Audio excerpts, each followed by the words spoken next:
including desperation and poverty. But imagine what it's like for those who live in very dire circumstances to begin with in war-torn countries or places with drought. COVID-19 may be the straw that breaks the camel's back for many people, pushing as many as 130 million additional people into an acute hunger situation around the world, according to the World Food Program. This as Africa braces for the worst. Cases on the continent have risen 40% in the last 10 days, and healthcare systems are not equipped. Here you see the Red Cross handing out food in Nigeria. The World Food Program, already feeding millions, is helping many countries prepare for worsening conditions under COVID-19.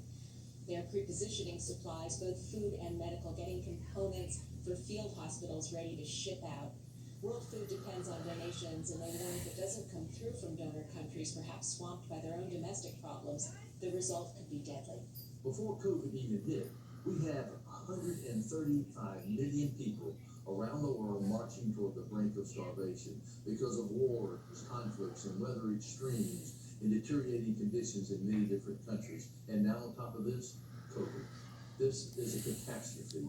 And John, there are a lot of other factors right now in the mix. For example, South Sudan, beyond having conflict, derives 95% of its income from oil, and the price of oil has fallen, so there's that.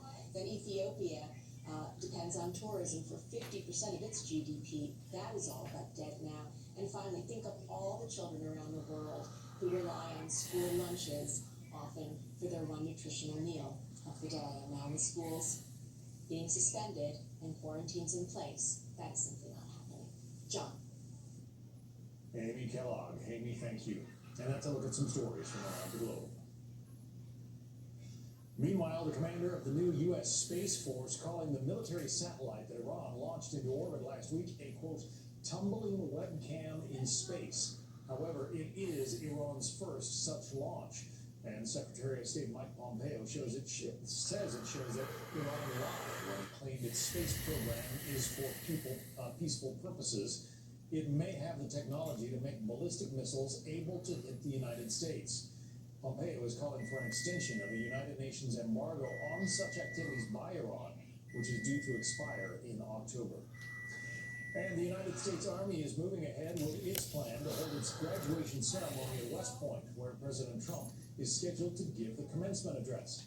Army Secretary Ryan McCarthy says the decision to have it June 13th was made after careful consideration of the steps the Army can take to mitigate risk, adding, over the next couple of days, West Point leadership will communicate the plan.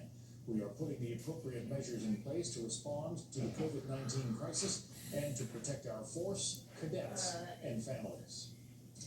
While many Americans are struggling to put food on the table, farmers are actually destroying crops during this pandemic.